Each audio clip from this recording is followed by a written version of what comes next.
Vamos a continuar, estamos viendo que creemos en nuestra declaración de fe, creemos en la salvación de los hombres, porque es un mensaje, una doctrina fundamental en la palabra de Dios, y estamos hablando ahorita sobre algunos puntos de por qué la salvación es tan grande. La semana pasada vimos que la salvación es tan grande o es grande por lo que nos ofrece, ¿verdad? Ya vimos que a través de ella somos justificados, somos redimidos, recibimos la adopción, recibimos la glorificación, todos esos puntos que aprendimos hace 8 días. Hoy vamos a otro punto, la salvación de Dios, este es el siguiente. La salvación de Dios es tan grande. La salvación de Dios es tan grande por el precio pagado por realizarla. Por el precio pagado por realizarla. El precio, mis hermanos, el precio de la salvación pagado es un precio muy alto que nosotros conocemos perfectamente bien, que fue la sangre preciosa de nuestro Señor Jesucristo, ¿verdad? Ahora, ponga mucha atención, ¿por qué es tan grande? Porque el descuido o el rechazo de esta salvación incomparable se vuelve más terrible por el hecho de lo que Jesús tuvo que sufrir para proveerla. Por eso es una salvación tan grande. Y alguien que la descuida, que la rechaza, pues es algo terrible que está haciendo, ¿no? Por el derramamiento de la sangre y por la muerte y la resurrección de Cristo, se aseguró nuestra salvación. Romanos 5, verso 8. Romanos 5, versículo 8. ¿Lo tenemos? ¿Qué dice la palabra de Dios ahí? Mas Dios muestra su amor para con nosotros en que siendo aún pecadores, Cristo pagó un alto precio por nosotros. Por eso es una salvación grande. Es una preciosa salvación, ya que nos llegó empapada con la preciosa sangre de Jesús. Jesús tuvo que dar su vida para salvarnos. Y eso es lo que hace grande nuestra salvación. El punto, mis hermanos, el punto en la salvación, fíjense bien, ¿cuántos tienen salvación? ¿Cuántos son salvos por Cristo? Ahora, fíjense bien, el punto de la salvación lo podemos entender teóricamente, decir, híjole, qué precio se pagó por mi salvación. Pero el punto es la respuesta que damos a ello. Si lo entiendes, que se pagó un alto precio por ti para salvarte, la respuesta que tú le estás dando a Dios está al nivel. La respuesta que tú y yo le damos a Jesús está al nivel. ¿O realmente nuestra respuesta es raquítica? Primera de Pedro, capítulo 1, verso 18. Vamos a ver qué nos dice Pedro de este pago.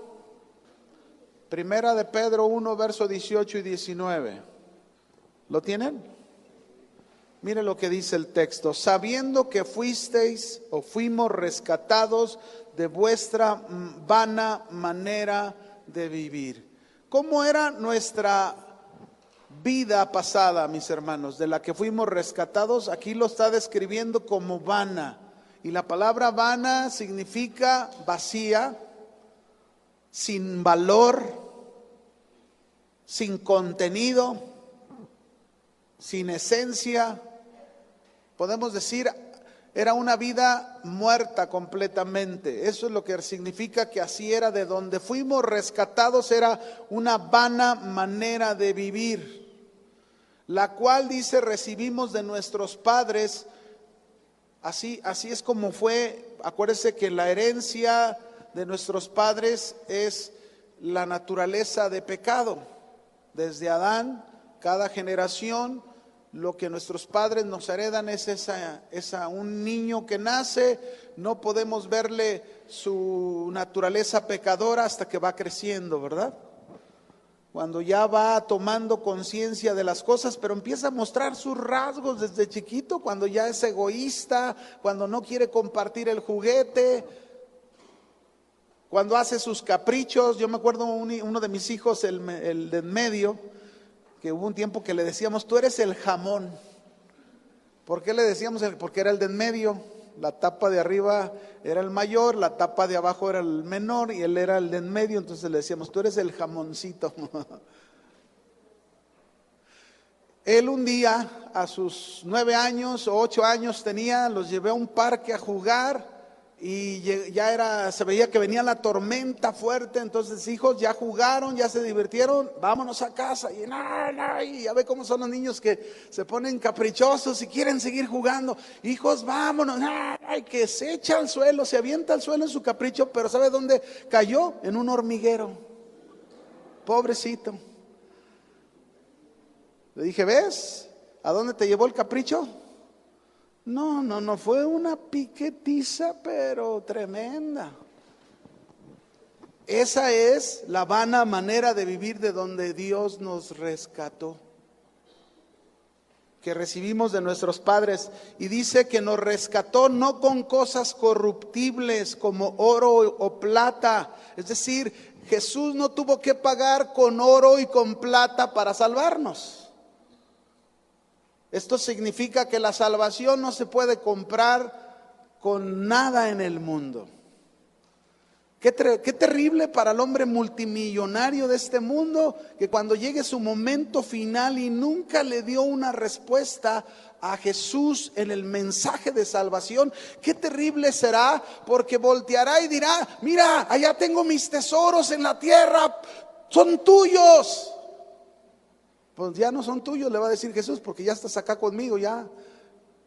¿Qué te trajiste? Te has muerto, ¿y qué trajiste? Nada, no. Así somos. Con nada se puede pagar la salvación, mis hermanos. No se pagó, no fuimos rescatados con cosas corruptibles como oro y plata, sino con la sangre preciosa de Cristo, como de un cordero, dice, sin mancha y sin contaminación. Esa sangre es de mucho más valor que cualquier otra sangre, porque Él fue un hombre sin pecado. Él fue un hombre limpio. Él fue el único hombre sobre la tierra capaz de representarnos a todos los hombres en la cruz del Calvario. Por eso su sangre, mis hermanos, era de tanto valor. El punto aquí es que nosotros nos hagamos la pregunta, ¿qué tanto valoramos la sangre de Cristo? A ver, voltea con tu hermano y pregúntale, ¿qué tanto valoras la sangre de Cristo? Pero haga caso, mi hermano. Porque imagínense qué terrible es que estés escuchando lo que te estoy hablando. Escúchame, qué terrible es que me estés escuchando lo que te estoy enseñando de la palabra de Dios, y tú y yo juntos, el maestro como el alumno, estemos viviendo, pisoteando la sangre de Cristo. Qué terrible es eso, porque eso no es darle el valor. Por eso dice que es un cordero sin mancha, sin contaminación, ya destinado desde antes de la fundación del mundo, pero manifestado en los postreros tiempos por amor a nosotros, y mediante el cual creímos en Dios, quien le resucitó de los muertos y le ha dado gloria, para que nuestra fe y esperanza sean en Dios. Así que la salvación, dijimos, es tan grande por el precio pagado para realizarla. Vamos a otro punto. ¿Qué más? ¿Por qué la salvación es tan grande? La salvación que tenemos. La salvación es grande por su agente que la hace posible. La salvación es grande por su agente que la hace posible. Este agente que hablamos es el Espíritu Santo. Es el Espíritu Santo que hace posible la obra de salvación en el corazón de un pecador que se ha arrepentido y ha creído en Jesús. El que hace esa obra posible en su interior es este agente llamado el Espíritu Santo. Vamos a verlo en la Biblia. Tito capítulo 3 versos 5 y 6. Tito capítulo 3 versículos 5 y 6. Esta es nuestra declaración de fe. Apréndasela, hermano. Necesitamos saber en qué creemos. Y no diga ahí, ¿verdad? Cuando alguien está hablando de Cristo, no diga, es que así dijo el pastor. No, así dice el Señor. Amén. Aquí está su palabra. Tito 3, versos 5 y 6 dice, nos salvó, ahí está el Señor, no por obras de justicia que nosotros hubiésemos hecho, sino por su misericordia, por el lavamiento de la regeneración y por la renovación ¿de quién? En el Espíritu Santo, el cual derramó en nosotros abundantemente por Jesucristo, nuestro Salvador. Vamos a otro texto, Hebreos 10, versos 28 y 29. Quiero que escuche bien este texto y lo lea bien conmigo, porque aquí hay un punto del valor que le damos a la sangre de Cristo. Hebreos 10, versos 28 y 29. ¿Lo tenemos? Dice, el que viola la ley de Moisés por el testimonio de 2 o 3 testigos, ¿qué dice? Muere irremisiblemente. Este pasaje nos va a dar la comparación de lo que se hizo en el Antiguo Testamento y lo que se va a pasar en el Nuevo Testamento. Es decir, en el Antiguo Testamento hubo un pacto que Dios hizo con la gente del Antiguo Testamento, y quienes quebrantaron ese pacto, dice aquí que mueren irremisiblemente. Ahora lea el verso 29.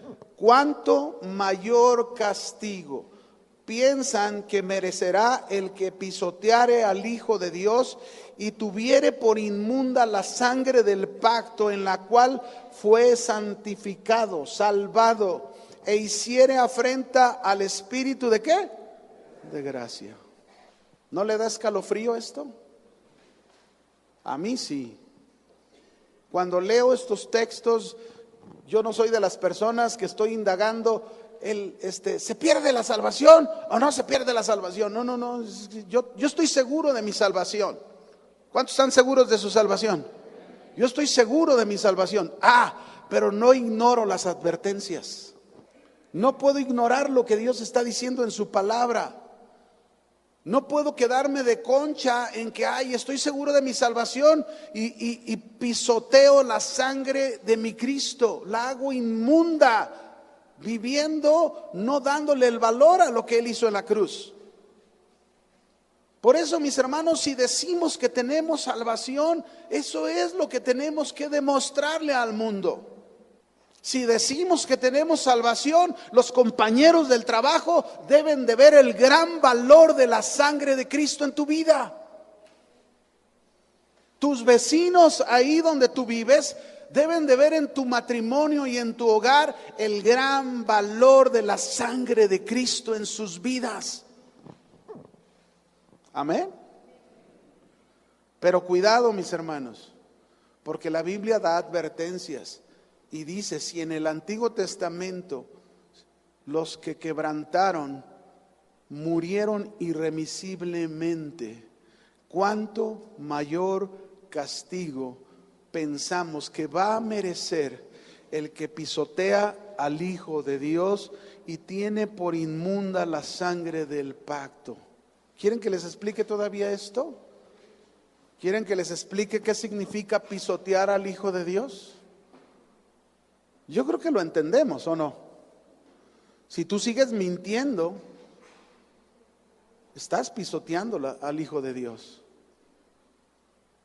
Si tú sigues en tu orgullo y no, miren, hace un instante compartí arriba con los de intermedio, yo estaba compartiendo, estamos viendo lo que es homilética y estamos haciendo un ensayo práctico de un mensaje y vamos en los puntos de enseñanza, en el desarrollo de la enseñanza de un mensaje. Y en uno de los puntos que veíamos, el último, que era el quinto peligro, veíamos un sermón que le titulamos 5 peligros que evitar en nuestra vida como cristianos. Y entonces el último peligro decía que tengamos cuidado de las artimañas del error. Y dijimos que las artimañas del error son trampas que muchas veces caemos en ellas. Y yo les ponía un ejemplo de un padre que tardó 20 años en reconocer que se había equivocado con su hijo. 20 años. Y conocía el Evangelio.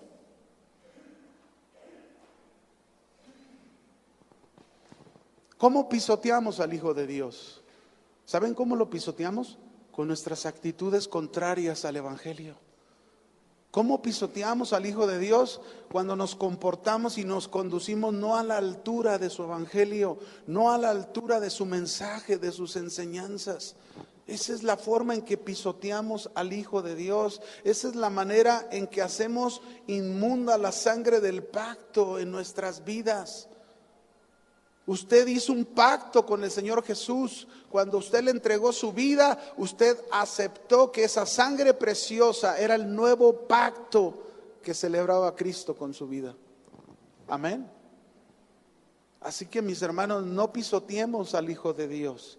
No hagamos inmunda su sangre, ni tampoco hagamos afrenta al Espíritu Santo. A ese Espíritu Santo, ese agente que se nos dio y que hace efectiva la salvación en nosotros. ¿Cómo hacemos afrenta al Espíritu Santo? Cuando nos resistimos a obedecer algo que nos está diciendo, cambia eso, cambia esa conducta, cambia ese comportamiento, cambia esa actitud, cambia esa forma de pensar, deja de hacer las cosas de esa manera. Ahí está el Espíritu Santo confrontándonos con la palabra de Dios y nosotros nos resistimos. Amén. Digo, aunque no me diga amén, pues yo sé que a lo mejor por ahí dice, mande, me hablaba. Vamos a otro punto. ¿Por qué la salvación es grande?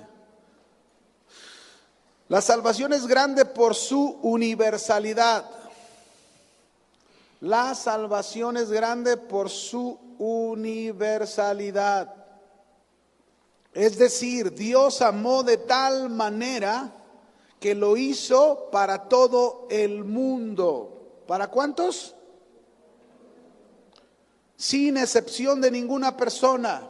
Cristo no murió por unos cuantos. Cristo murió por todo el mundo. ¿Por cuántos murió Cristo? Alguien puede decir, no, eso que estás diciendo tú no está bien, porque entonces si muchos no se van a salvar, entonces el sacrificio de Jesús no tuvo el poder para salvar. No, estás equivocada en tu manera de pensar. Así no es, mis hermanos. Ahorita se va a dar cuenta por qué.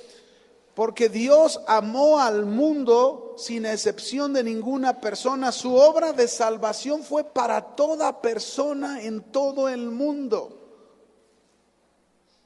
El deseo de Dios es que todos los hombres se salven y vengan al arrepentimiento. Vamos a ver un texto, 2 de Pedro, capítulo 3, verso 9.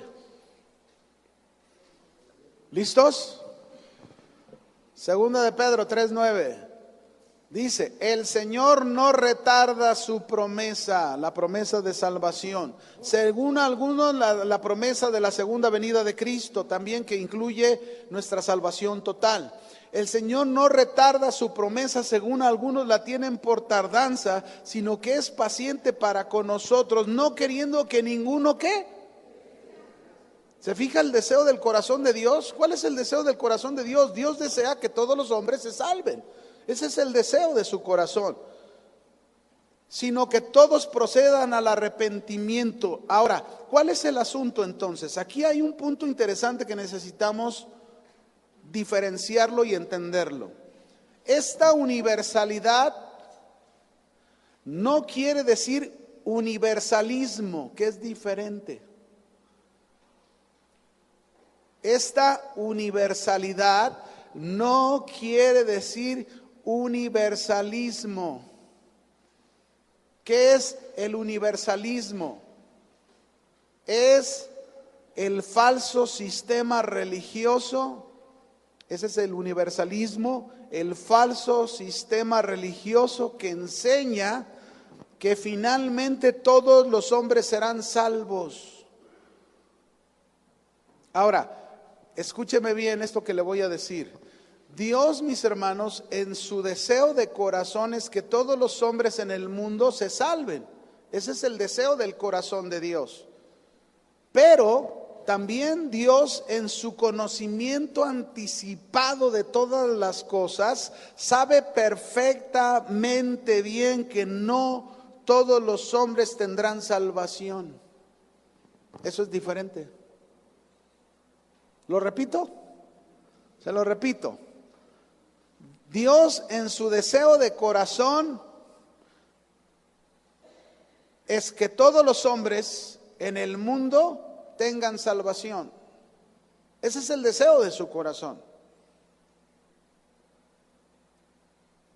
Pero también Dios, en su conocimiento anticipado de todas las cosas, la presciencia. ¿Cuántos han oído hablar de la presciencia de Dios?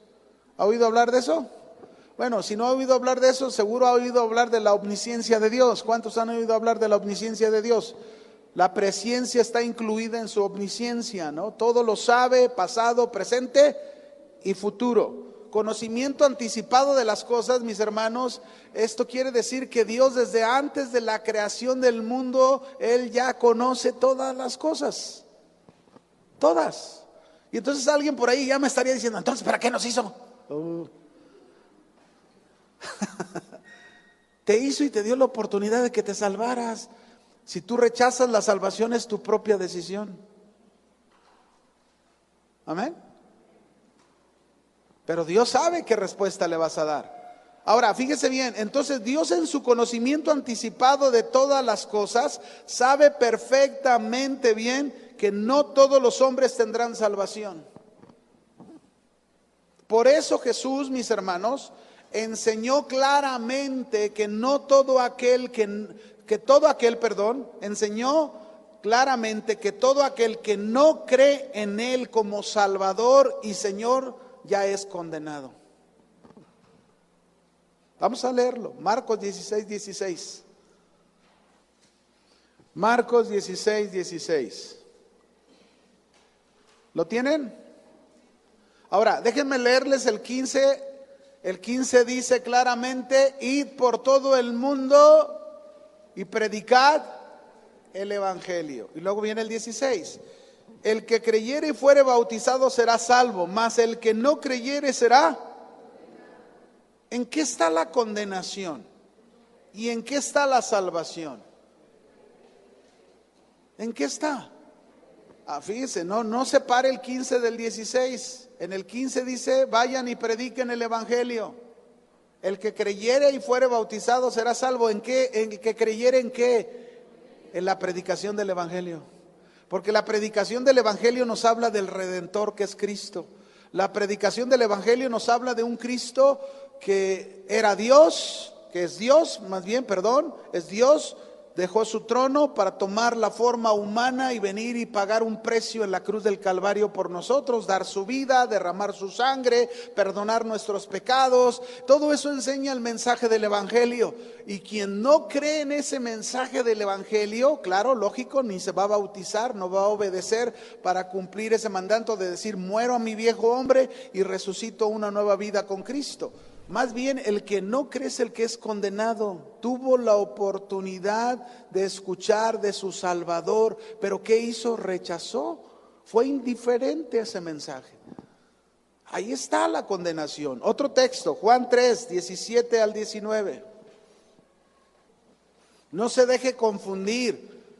La Biblia es clara, porque algunos por ahí, más de alguna vez va a escuchar que alguien le diga: no, ya Dios determinó quién se salva y quién no se salva. No tenemos un Dios de esa manera. Tenemos un Dios que nos da la oportunidad. ¿A cuántos? A todos. Pero somos nosotros los que somos indiferentes, rechazamos o creemos en el mensaje del evangelio. Amén. Leamos 17 de Juan 3. Porque no envió, escuche lo que dice: no envió Dios a su Hijo al mundo para condenar ¿a quién? Al mundo, sino para que el mundo sea salvo por él. Esto fue el propósito por el cual fue enviado. El que en él cree no es condenado. Pero otra vez dice: pero el que no cree ya ha sido condenado. ¿Se fijan? No hay lugar para echarle la culpa a Dios. No hay lugar. Porque todos tenemos la oportunidad de escuchar el mensaje del Evangelio y creer en él, o rechazarlo y ser indiferentes. Porque dice aquí, ha sido condenado porque no ha creído en el nombre del unigénito Hijo de Dios. ¿Dónde se conoce el nombre del unigénito Hijo de Dios? ¿Dónde? En el mensaje del Evangelio. Y esta es la condenación, dice, que la luz vino al mundo y los hombres amaron más las tinieblas que la luz, porque sus obras eran malas. Este pasaje, mis hermanos, que acabamos de leer de Juan, nos muestra claramente que el hombre que no tendrá salvación será por rechazar o por ser indiferente al mensaje de salvación y no creer en él. Pero también su rechazo, el rechazo de muchos hombres al evangelio, es por su amor al pecado, porque aman más las tinieblas que la luz. Muchos hombres no quieren el compromiso de venir con Cristo porque saben que ese compromiso con Cristo les va a llevar a renunciar la vida de pecado que llevan. ¿De ahí nos sacó el Señor o no? Yo tuve que renunciar a muchas cosas y todavía sigo renunciando a muchas cosas porque no terminamos de luchar con el pecado. Pero hay que renunciar, hay que rechazar. Amén.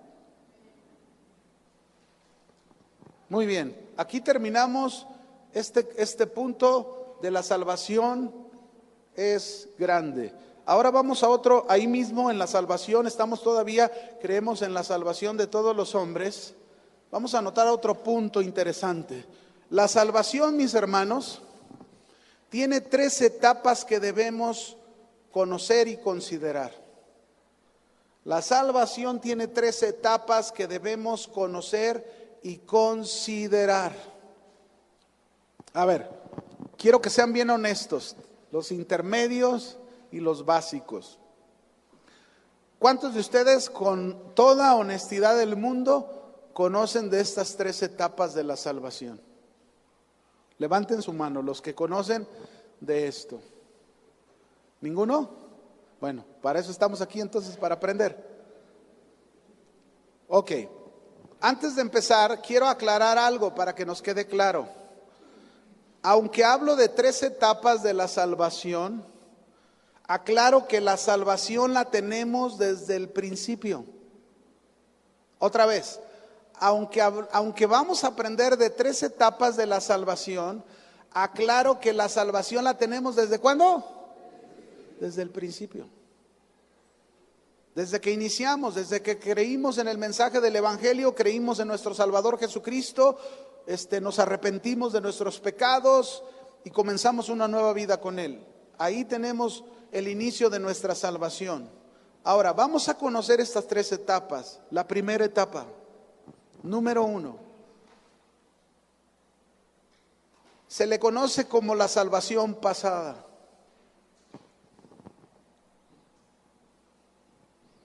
La salvación pasada.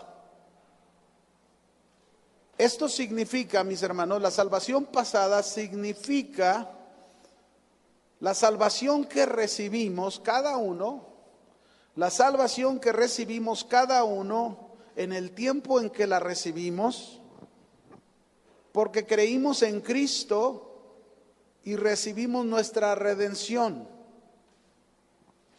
Repito, significa que la recibimos justo en el tiempo, en el momento de cada uno que creímos en Cristo y recibimos nuestra salvación.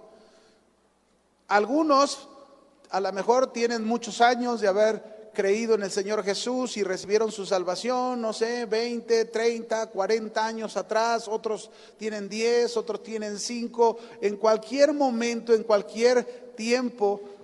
Como es personal, ahí comienza en cada uno nuestra salvación. ¿Cómo le dijimos que se llama? ¿Cómo se llama? La primera etapa, pasada. La salvación pasada, ahí comienza nuestra salvación, ahí inicia nuestra salvación.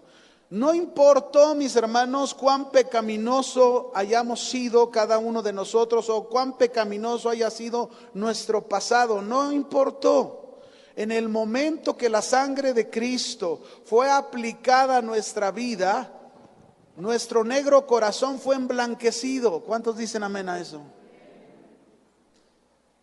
Nuestros pecados fueron perdonados. Isaías 1:18 lo dice. ¿Listos? Venid luego, dice Jehová, y estemos a cuenta. Si vuestros pecados fueren como la grana, como la nieve, serán emblanquecidos. Si fueren rojos como el carmesí, vendrán a ser como blanca lana. Ahí está un texto que nos habla lo que sucedió cuando nosotros fuimos salvados, fuimos redimidos, nuestros pecados fueron perdonados y aquel negro corazón fue completamente emblanquecido por la sangre de Cristo. ¿Cuántos pueden darle gracias a Dios por eso? Romanos 3, 24 y 25. Romanos capítulo 3, 24 y 25. ¿Lo tienen?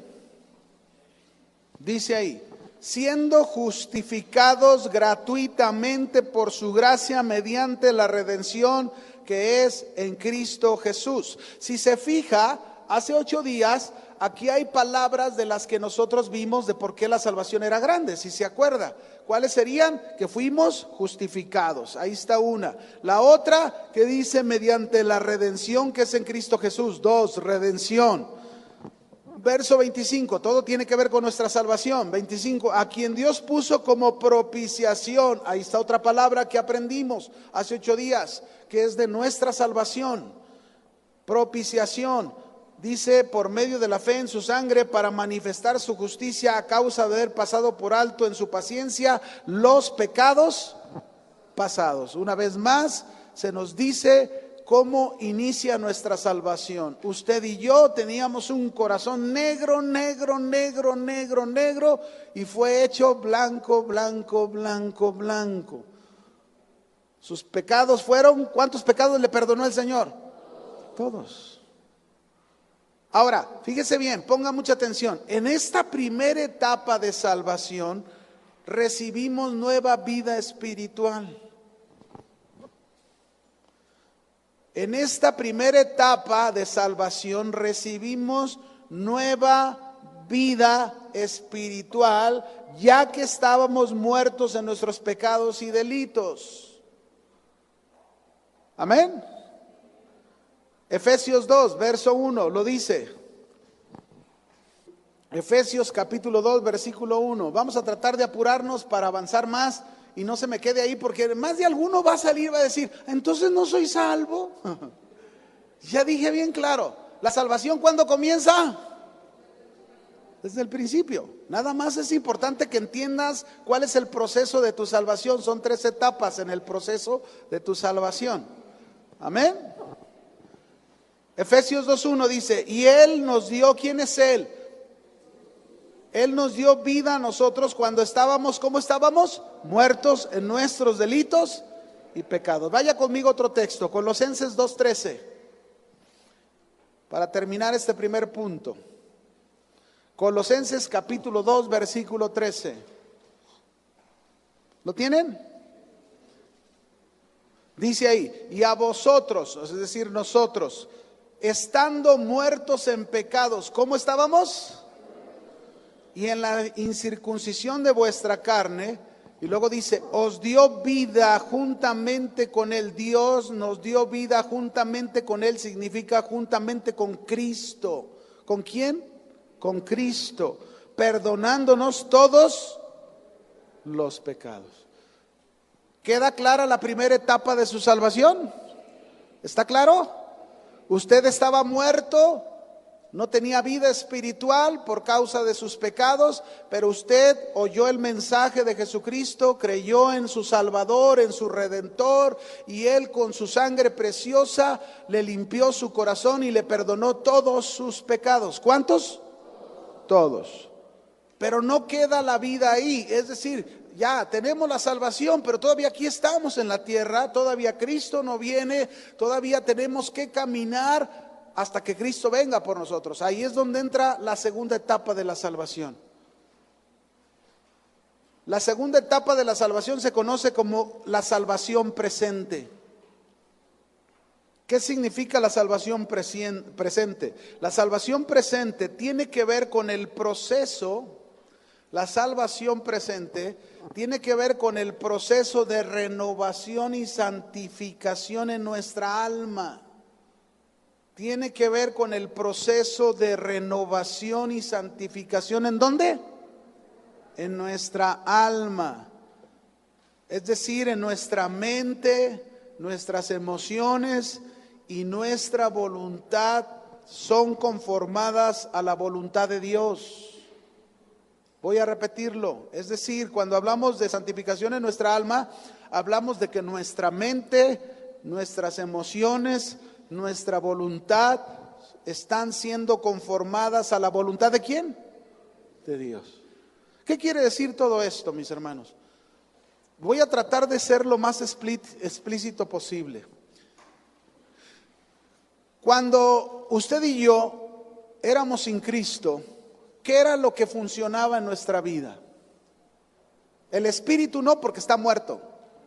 ¿Qué funcionaba? El alma y el cuerpo. Solo esas dos cosas funcionaban, el alma y el cuerpo. Ya dijimos del alma, nuestra mente, nuestras emociones y nuestra voluntad. ¿Está claro? Y nuestro cuerpo. Ahora, hagamos la pregunta: ¿quién gobernaba nuestra alma? Nuestra carne. ¿Quién gobernaba nuestra alma?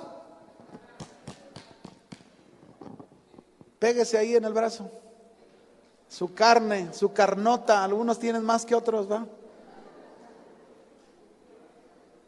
Por eso, mis hermanos, teníamos una mente carnal, teníamos emociones carnales, teníamos decisiones, voluntad carnal. Todo era en base a lo que estábamos sometidos. La mente carnal solo pensaba en el deleite de las cosas de la carne. Las emociones carnales, el odio, el rencor, la venganza, todos esos sentimientos, ¿verdad? La ira, fuera de control, las decisiones, pésimas decisiones, no me digan mis hermanos que no. Entonces la salvación presente, mis hermanos, es ese proceso. Ahora tenemos una nueva vida espiritual y ahora esa nueva vida espiritual es la que debe gobernar nuestra alma. Por eso es el proceso de renovación y santificación de la mente, las emociones y la voluntad. Porque el deseo, mis hermanos de Dios, para conformar el alma de acuerdo a la voluntad de Dios, necesitamos tener una mente espiritual. Necesitamos tener emociones espirituales. Necesitamos tener decisiones, ¿qué? Espirituales. Ese es el proceso de esta salvación presente. ¿Cuántos experimentan eso en sus vidas? ¿Sí o no? ¿Dios está haciendo un cambio en sus vidas o no? Si no, ¿qué está haciendo aquí entonces? Digo, estamos escuchando la palabra de Dios porque es el medio que usa Dios por su Espíritu Santo para ese proceso. Dios necesita que nuestra alma reciba esa salvación. Es decir, como tenemos el Espíritu ya, la nueva vida, tenemos la salvación, nuestra alma tiene que tener ese proceso de renovación y de santificación que es salvación. ¿Se acuerda que lo dijimos? Eso es salvación. La santificación es salvación. Pero la santificación tiene que ver con el cambio. Ya no podemos pensar igual que antes. Ya no podemos sentir igual que antes. Ya no podemos decidir igual que antes. Pero sí es cierto que todavía, aunque somos cristianos, aunque tenemos una nueva vida espiritual, nos damos cuenta que todavía nos sale la mente carnal. ¿Sí o no? Nos damos cuenta que todavía, híjole, ya la regué, ya me vengué. Sentimientos carnales, todavía luchamos. Pero este es el proceso de esta salvación presente. Eso es lo que tiene que ver con esto. Por eso, mis hermanos, en la palabra de Dios encontramos textos que tienen que ver con esto. Por ejemplo, vamos a ver algunos textos. A ver cuántos me alcanzan con los minutos. Romanos 12, verso 1 al 2. Rápidamente, vamos ahí. Romanos 12, versículo 1 al 2. Así que hermanos, fíjese cómo se dirige Pablo. ¿Cómo nos llama Pablo? Quiere decir que somos salvos, somos hermanos, miembros de la familia de Dios. Así que hermanos, os ruego por las misericordias de Dios que presentéis vuestros cuerpos en sacrificio vivo, santo, agradable a Dios, que es vuestro culto racional. No os conforméis a este siglo, sino transformaos por medio de la renovación de vuestro entendimiento, para que comprobéis cuál sea la buena voluntad de Dios, agradable y perfecta. En esto creemos, mis hermanos. Creemos en la salvación de todos los hombres, pero la salvación en estas etapas, fuimos salvos, estamos siendo transformados, santificados. Esa salvación se está aplicando en nosotros, pero miren lo que nos dice a nosotros: presenten sus cuerpos en sacrificio vivo. ¿Qué significa? En el pasado se ofrecían sacrificios muertos. ¿Qué se ofrecían? Aquí dice sacrificio vivo, significa que tú presentes tu cuerpo negándote a ti mismo. Ahí estás en tu casa, resulta que empieza a haber una discusión con tu esposa.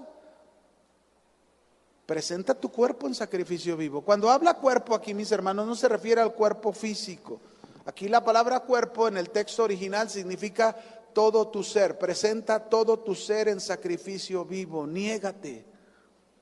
Entonces yo estoy poniendo este ejemplo.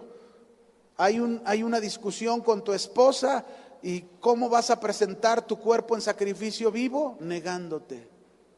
Está bien, aunque tengo la razón, aunque estoy bien, porque lo sé que estoy bien, voy a reconocer lo que ella dice y lo voy a hacer para enseñarle lo que es presentar mi ser entero en sacrificio como vivo. Porque una cosa que cuesta mucho trabajo es cuando hay una discusión y ninguno de los dos se deja vencer. No, es que tú, no, es que tú. Mira, hermanos, así de sencillo, tú le vas a parar al problema cuando aprendas a presentar tu cuerpo en sacrificio, ¿qué? Negándote a ti mismo. Pero luego dice no solamente sacrificio vivo, sino luego santo. Tu ser entero también tiene que ser como santo. Ya deja de hablar mal de tu marido, esposa. Ora por él. Tu lengua, tu boca debe de ser una boca espiritual. Si tienes la salvación, dale el valor a la sangre de Cristo y comienza a hablar bendición, aunque no lo veas con tus ojos. Pero eso fue lo que hizo Jesús. Él no te vio santo y sin embargo comenzó Él a hablar bien de ti. Yo sé que algunos ahorita me están viendo muy feo, pero digo, ay Señor, aquí está la palabra, hermanos. Y luego dice sacrificio vivo, santo, y con esto termino porque el tiempo se me terminó, agradable a Dios, que es vuestro culto racional. Agradable a Dios, ¿qué quiere decir, mis hermanos? Que nosotros ahora con nuestro ser entero, como salvos en Cristo, con salvación que tenemos, nosotros tenemos que aprender en nuestra alma, mente, emociones, voluntad y en nuestro cuerpo sometido a eso, tenemos que aprender a hacer las cosas que son agradables a Dios. Yo te preguntaría por último, ¿cuánto agradas a Dios? Ahí lo dejo, porque el deseo de Dios es que tú y yo aprendamos que estamos en esta segunda etapa de nuestra salvación siendo, dijimos, renovados y santificados en el alma. Amén. Que Dios les bendiga, hermanos. Aquí nos vemos en la próxima.